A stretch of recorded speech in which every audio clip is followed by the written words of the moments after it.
Neste vídeo, vamos falar sobre a Arca da Aliança. Vamos entender seu significado, o que aconteceu quando foi capturada pelos filisteus e como essa história se conecta diretamente com a nossa relação com Deus hoje. A Arca da Aliança era o móvel mais sagrado do tabernáculo, feita de madeira de acácia, revestida de ouro puro. Êxodo 25, versos 10 a 22. Media cerca de 1 metro e 25 centímetros de comprimento, 75 centímetros de largura e 75 centímetros de altura.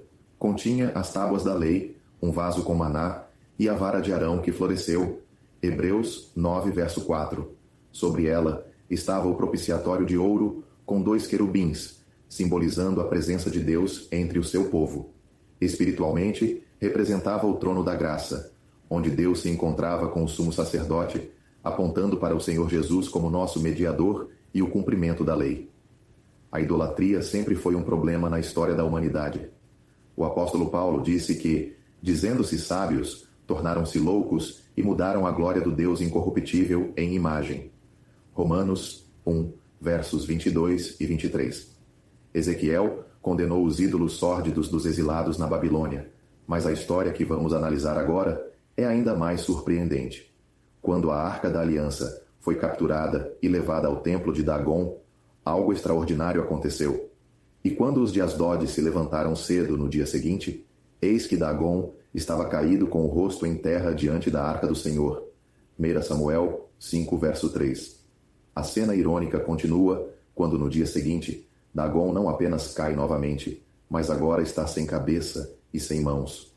O deus pagão foi reduzido a um mero toco. A Arca da Aliança representava a presença e a glória de Deus. Sua captura foi um ponto baixo para Israel, simbolizando a perda da presença divina no meio do povo. A morte de Eli e o nascimento de Icabode, que significa a glória se foi, marcam a tristeza desse momento. 1 Samuel 4, verso 22. A arca permaneceu fora de Israel por um tempo, até que foi enviada para Bet-Semes, onde o povo a recebeu com grande alegria. No entanto, tratá-la de maneira leviana teve consequências severas. E feriu os homens de Bet-Semes, porque olharam para a arca do Senhor, feriu do povo 50.070 homens. 1 Samuel 6, verso 19. Isso nos ensina que a santidade de Deus não pode ser negligenciada. Mas o que havia dentro da arca? 3 elementos fundamentais: um vaso com maná, a vara de Arão que floresceu e as tábuas da lei. Cada um deles representava um momento de desobediência do povo de Israel. O maná lembrava a rejeição da provisão divina. Êxodo 16, verso 20. A vara de Arão apontava para a rebelião contra a liderança escolhida por Deus. Números 17, verso 10. E as tábuas da lei registravam a falha do povo em obedecer aos mandamentos. Deuteronômio 9, versos 10 a 17. No entanto, esses objetos estavam cobertos pelo propiciatório, grego, hilasterion, a tampa de ouro onde o sangue da expiação era aspergido. Isso simbolizava que Deus via os pecados do povo através do sangue derramado, apontando para o sacrifício definitivo de Cristo. O escritor de Hebreus nos lembra: quanto mais o sangue de Cristo, que pelo Espírito Eterno se ofereceu a si mesmo imaculado a Deus, purificará as vossas consciências das obras mortas, para servirdes ao Deus vivo. Hebreus 9, verso 14.